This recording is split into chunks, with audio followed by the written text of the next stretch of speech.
गिरतपुरी धाम के घासी बाबा नाम के आरती लेबो सत्य नाम के, आरती लेबो सत्य नाम के। गिरतपुरी धाम के घासी बाबा नाम के आरती लेबो सत्य नाम के, आरती लेबो सत्य नाम के। माता रे झाल धर के तोर तिरमाया ये हावन, माता रे झाल धर के तोर तिरमाया ये हावन। ध्वजा चढ़ाबो से ते काम के, ध्वजा चढ़ाबो से ते काम के। गिरतपुरी धाम के घासी बाबा नाम के आरती लेबो सत्य नाम के, आरती लेबो सत्य नाम के।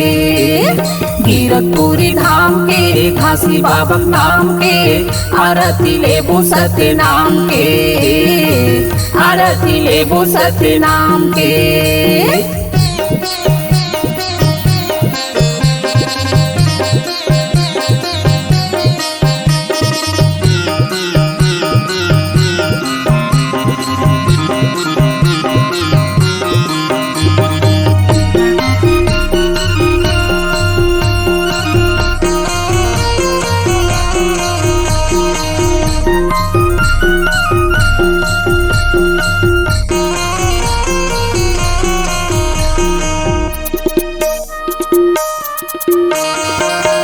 कंचन थारी माँ आरती सजाए हाँ, आरती सजाए हाँ। सेते कमल की बाबा गदिया लगाए हाँ, गदिया लगाए हाँ।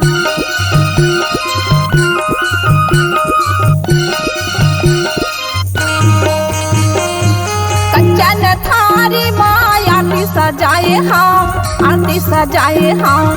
सेते कमल की बाबा गदिया लगाए हाँ, गदिया लगाए हाँ। आरती सजाए हाँ, आरती सजाए हाँ।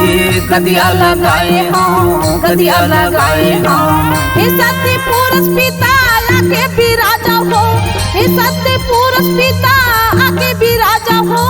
पूजा मैं करहूँ सुबह शाम के, पूजा मैं करहूँ सुबह शाम के। गिरतपुरी धाम के घासी बाबा नाम के आरती लेबो सत्य नाम के, आरती लेबो सत्य नाम के।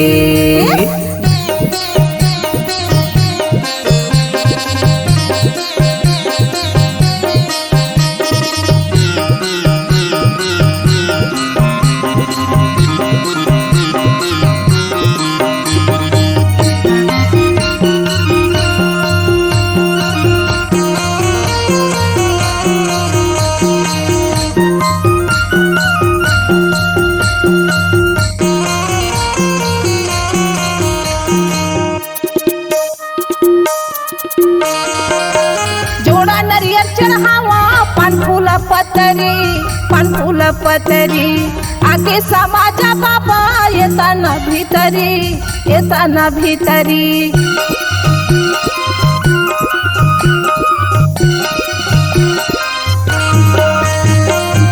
जोड़ा नरियर चढ़ावा पान फूल पतरी, पान फूल पतरी। आगे समाजा बाबा ये तना भीतरी, ये तना भीतरी।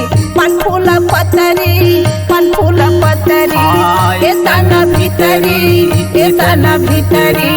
ज्ञान बता दे बाबा पार लगा देना, ज्ञान बता दे बाबा पार लगा देना। तोर अमृत हवै काम के, तोर अमृत हवै काम के। गिरतपुरी धाम के घासी बाबा नाम के आरती लेबो सत्य नाम के, आरती लेबो सत्य नाम के।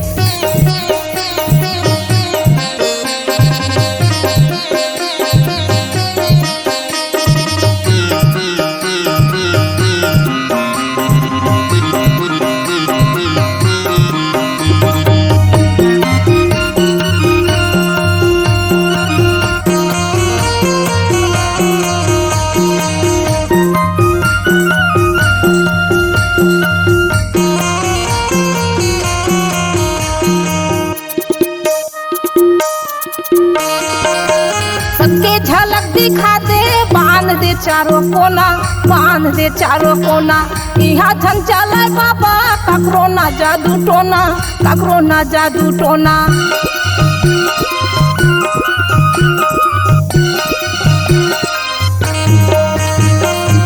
सबके झलक दिखा दे, बांध दे चारों कोना, बांध दे चारों कोना। इहा धन चला बाबा ककरो ना जादू टोना, ककरो ना जादू टोना। बांध दे चारों कोना, बांध दे चारों कोना। ककरो ना जादू टोना, ककरो ना जादू टोना। जुर्मिल के आई हवन तोर चरण में बाबा, जुर्मिल के आई हवन तोर चरण में बाबा। आरती लेवा था तोरे नाम के, आरती लेवा था तोरे नाम के। कीरतपुरी धाम के घासी बाबा नाम के, आरती लेबो सत्य नाम के, आरती लेबो सत्य नाम के।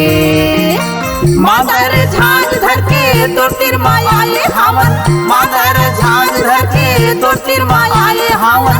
ध्वजा चढ़ाबो से ते खाम के, ध्वजा चढ़ाबो से ते खाम के। कीरतपुरी धाम के घासी बाबा नाम के, आरती लेबो सत्य नाम के, आरती लेबो सत्य नाम के।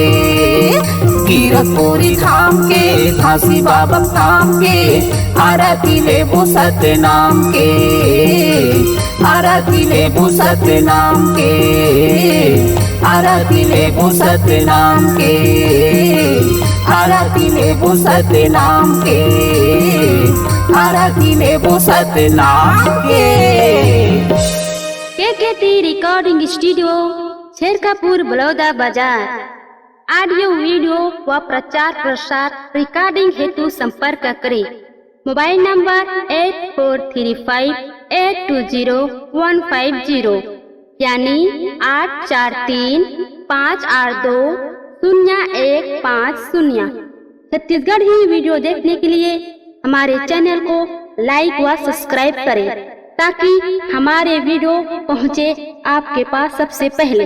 बेल आइकन को क्लिक करना ना भूलें।